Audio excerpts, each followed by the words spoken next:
Hey there, everybody. Welcome back to Utility Sports. In today's video, we are covering the AP Top 25. There's a lot of things that happened over the course of the weekend, some shocking, some not so shocking. So we're going to break it all down here in this video. Make sure to hit that subscribe button so you don't miss out on any more college football content.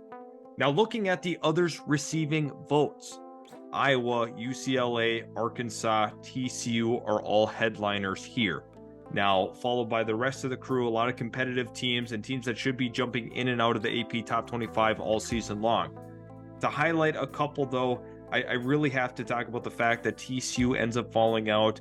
The title runner-up obviously had a tough game against Georgia. They've had a lot of the last, in totality, 8 quarters have been super tough for them defensively, and Colorado put up a show offensively.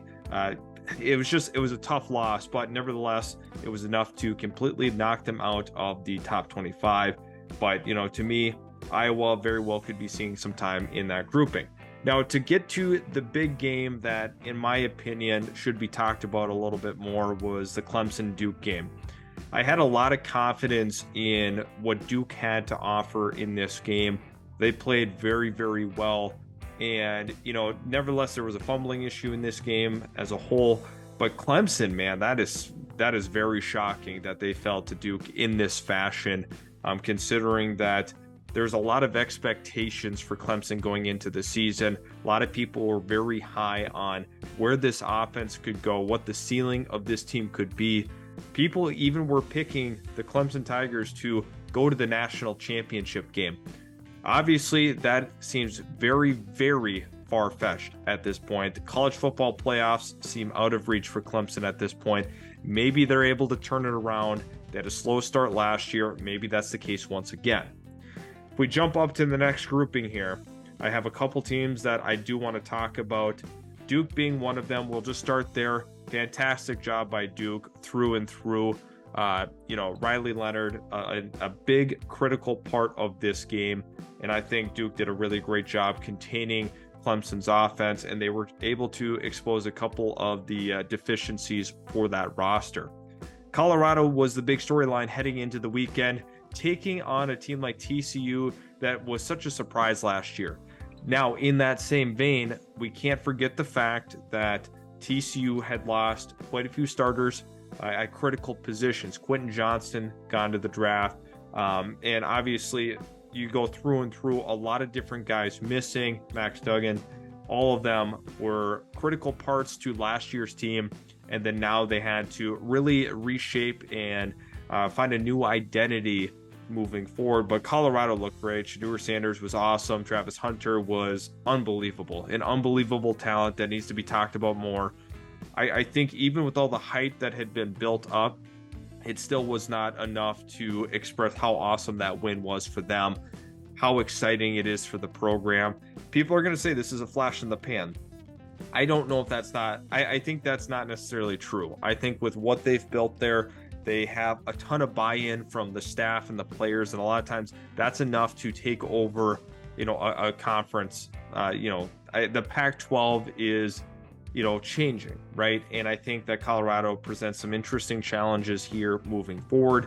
Texas A&M, that roster is so unbelievably loaded yet with, talent in general. If you look at the composite rankings of all of their prospects, they have a top 5 roster based off of that. Now, that's not to say that they're a top 5 in actual total talent, but just judging off of the composite scores of the recruiting rankings, that's where they are. Tulane, another team that continues to find consistency year in and year out. Love that for Tulane beating South Alabama. So those are those teams there. Jumping up, Ole Miss gets a 73-7 win over Mercer. They look great. They look phenomenal in that game. And that's exactly what you want to see from a team right out the gate, not playing down to an opponent, and they took care of business. Following that up here, we have Wisconsin, Oklahoma, North Carolina, and Oregon State. A lot of teams in which are in the mix, but I wouldn't consider them at the upper threshold. But there are some of these teams are actually going to surprise some people here. I mean, Luke Fickell at Wisconsin, maybe he's able to really coach up this team and raise their ceiling to new heights. I think that's a real possibility. We did not think that he could do it with Cincinnati, and we were proven wrong. A lot of us, I would say. Maybe there were some real true Cincinnati believers, but not to the height that he was able to elevate that program. Oklahoma once again found some stability here. Dillon Gabriel had 300 pass yards by halftime. Are you kidding me?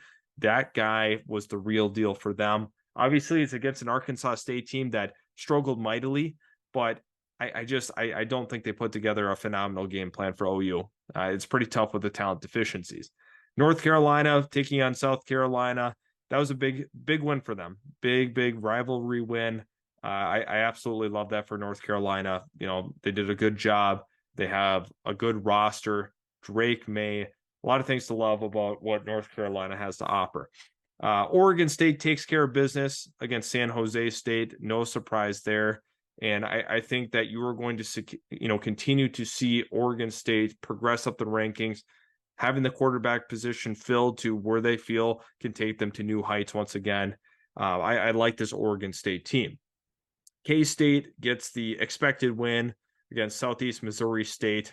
And I think Kansas State continues to be one of those consistent programs that doesn't recruit super well, but at the end of the day, they are impressive in what they have to offer.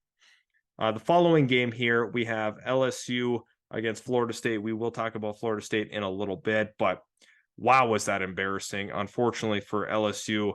I mean, I had so many high hopes for this team heading into the year, and then that second half, the wheels fell off. Absolutely fell off defensively, offensively. They were in a rut. Multiple fourth down conversion failures, or attempted fourth down attempts that failed. And they could not put it together defensively. They did not have an answer for Jordan Travis in that second half, which is tough. It's tough because I believe LSU has one of the top rosters in the country, but unfortunately they were not able to get out of their own way here against Florida State. They struggled mightily. Oregon, I mean, this is the most points that they've put up since I think the 30s. So a lot of credit to them, a lot of credit to the direction that Oregon's heading in as a program. Once again, they're on the right trajectory. I think they're going to be super competitive and can sneak into that top 10 this year.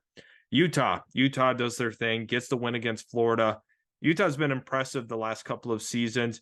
I mean, in totality of where this program has been, they just don't get enough national love, in my opinion. I firmly believe that Utah is a terrific team heading into the year.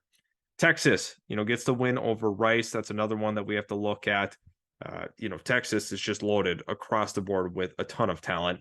Notre Dame here. Sam Hartman's the real deal. Absolutely is the real deal. Love this for Notre Dame. They continue to progress and really find their true identity. I think getting a guy like Sam Hartman in the transfer portal was big for raising that ceiling and where they can potentially go. I've had some concerns, but at the end of the day, I think they're going to continue to progress up these in these rankings. Moving up further, Joe Milton gets the job done here against Virginia. He had 4 total touchdowns. Shout out to the Volunteers, man. They just continue to have huge offensive outputs extending back to last season. Number 8, Washington beats up on Boise State. Washington, man, they're exciting. That offense is super exciting, high flying, and I'm looking forward to watching them more this season. Penn State, man, they get the job done against West Virginia. Penn State has shown a lot of consistency under James Franklin. I think they can take it to that next level potentially this year, but Penn State gets the job done, followed by USC, huge win over Nevada. This offense is so tough to contain. Caleb Williams is the best player, arguably, in college football. It's a discussion between him and Travis Hunter as the 2 top players nationally because of their overall abilities and their impact on the game. Lincoln Riley has absolutely done it again. Ohio State here. I think some people had some reservations after watching this Indiana game in a slight capacity. I'm not too worried about Ohio State. Loaded across the board with talent, a ton of playmakers, and they're going to be a tough force down the stretch of the season. So to me, I'm not too worried about Ohio State. People had their reservations, concerns. I'm not super concerned about them. Following that up here, number 4, Florida State, 4 spots they jump. They beat LSU in a big way. That was a tough game to watch if you're an LSU fan, but super exciting for Florida State. Once again, Travis is the real deal. This guy had some struggles in the first half, was able to knock off the rust, and man, they were super impressive in that second half, dominated in every phase, and they were just overwhelming for LSU. And just the fact that Florida State was they were to get off to such a good start is exciting. It's impressive. I can't speak to the importance of Mike Norvell and what he brings to this program. And I think they are a team to watch heading towards the latter part of the season. Alabama, of course, are going to be here. They have to be here. Beating Middle Tennessee State, they look good and consistent as always. And then we get to number 2, which is Michigan. A lot of people have some issues with these rankings. I don't know exactly how I feel about how this played out. It's pretty tough. It's pretty tough with, if I were to go head to head with Alabama and Michigan, Michigan's just loaded, man, though. They have such a good running game and they got a lot of talent across the board, but not as much as Alabama in totality. Alabama's consistent. They can win at that next level. And I think that, maybe you would consider flip-flopping that grouping. Florida State, I think, is, correctly ranked. It's tough, man, because I like Ohio State. I like USC, but Florida State had a key signature marquee win. That's why it's a little bit tough to have them lower than 4. And then obviously number 1 is going to be Georgia. Georgia just continues to roll with consistency, losing players every year, similar to a lot of these other top programs. But Georgia will be the team that's got the target on their back until, something says otherwise. I mean, until they drop a game, we just have to continue to expect them to be the number 1 team in the nation. You look at it from a talent standpoint, the eye test, everything tells you that this team likely should be ranked number 1 heading throughout the rest of the season. So if you did enjoy the content, make sure to hit that subscribe button and subscribe to Utility Sports Plus.